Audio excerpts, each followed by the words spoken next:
People walk away because the absence of a person creates more peace than the presence. And that's a very bad place to be, if we're being honest. I'm about to give a Father's Day tribute that many fathers may not like. In fact, some people may even stop listening to me at some point, and it's okay, to be honest. But if you can sit to the end and just listen, reflect, or just think deeply about what I'm about to talk about, you never know what the result will be. It's up to you.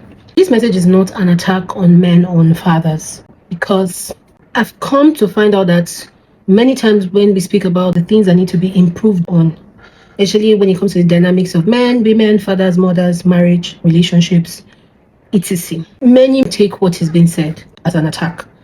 Meanwhile, that is not the case. For me, and for what I want to talk about today, this is a call to men in general. And this comes from a place of love, of hope, and a place of genuine desire to see families thrive and succeed. Because when families thrive, societies thrive. There's no two ways about it. They work hand in hand, and nobody can separate the growth of families from the growth of societies. So first, I'll start by saying thank you to every good father out there. Thank you to the men who show up consistently.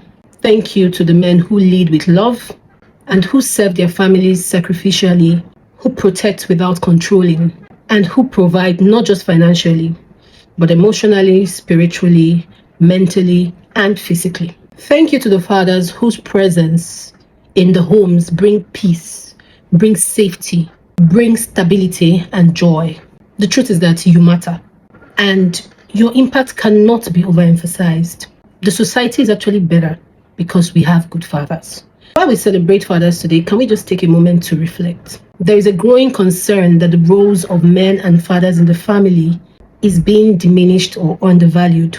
And while I understand why many people feel this way, I believe that this calls for honest reflection. I completely agree that many men are under immense pressure and that many men are hurting. They're overwhelmed and they're carrying so many burdens in silence. However, we also need to ask ourselves some very difficult questions. Could it be that some of the challenges that we're seeing in families and relationships are not simply about the society changing? I know the society has a big part to play. I'll talk about that in some other video, not today. But today I want to focus on the Father's Day and fathers and what we can possibly try out. I will not say what we can do because you can't force another person to do something, but what we can possibly try out and see if we will get a lasting solution from this. Stay with me. Could it be that it's not really about the society changing, but more like a response to issues that have remained unaddressed for generations? I don't think that any sane person would want to uproot another person from a home that they are building together. Basically, what I'm talking about is a family breaking. Why this is important is because we talk about fathers as if they are an entity separate from the family. No, fathers are not an entity separate from the families. A strong family consists of a father, mother, and children. That is it.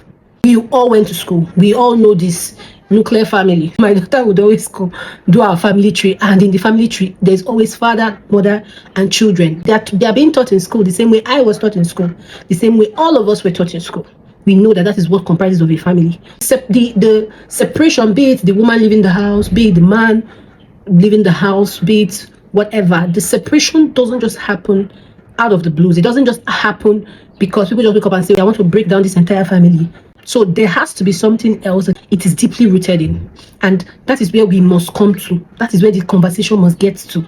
The truth is that women will not walk away from relationships or marriages because they hate men or because they want to destroy their family. Most times, they leave because they feel they do not have a choice. People rarely walk away from homes or families that are filled with love, respect, safety, partnership, and peace. People rarely do that, and that applies to both genders. What people walk away from is abuse, neglect, fear. People walk away when the presence of somebody is more painful and unbearable than the absence. That is what creates family breakage, be it from the mother's side or from the father's side. Nobody's saying fathers don't be in your house. The question is, what are the main issues that are leading to that? And we must address it. We cannot address fathers leaving the house, or fathers being isolated from their children, or children being isolated from their fathers, or any of the parents, but I'm talking about fathers because today is Father's Day.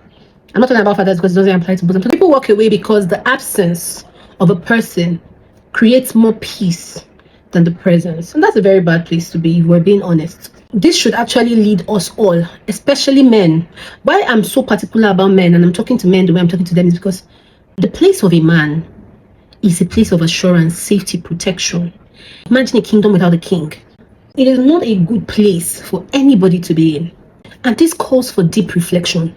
Because if a man's presence in his home consistently produces fear, anxiety, pain, emotional exhaustion, violence, control, or abuse, then the conversation should not simply be about keeping families together.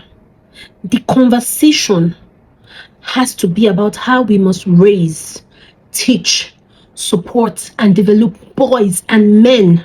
Because leadership within a home was never meant to look like domination. When I hear patriarchal people talk about how a family can function, you hear things like, a man must lead with power, with strength. If she doesn't do what you want, you must do this. That is not leadership. That is why we have a problem now. Because it worked back then when women were scared. They could tolerate whatever they see. Where women could take STIs, STDs, take abuse, and move on. But it's not going to work now. Because unfortunately, while the women were developing themselves, getting more self-aware, getting more financially trained, going to therapy, going to counseling, going to conferences, many men did not do that, and they are still not doing that till today. We have very rare, very few men programs. Even the ones that are being held, how many men attend? It's a problem. Blaming the woman for it's not going to work. Because you are the leader. You must step up to that responsibility, not just providing, but also leading yourself and leading others. Leadership within a home was never meant to be domination. It was meant to look like love, service, responsibility, humility, and growth. We must move from that place of blame to a place of accountability. Where did we get it wrong? How did we get it wrong? And how can we fix it? Because we must fix it. We must fix it. And so while I encourage and I appreciate all the great fathers out there that are putting in the work, your voice is needed. No matter what we as women speak about from today to next year, you guys are not going to listen to us. You need to speak to each other. You need to teach each other. We need you to help each other. Yes, thank you to the great fathers out there.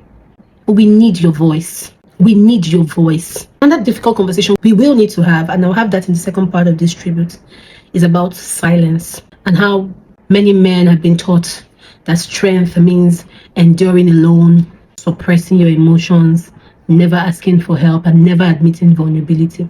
No. Perhaps it is time to ask ourselves, has this version of strength really served our society well? We've tried this for decades, for generations, for centuries, and it never worked. Can we try something else? We celebrate our fathers, of course.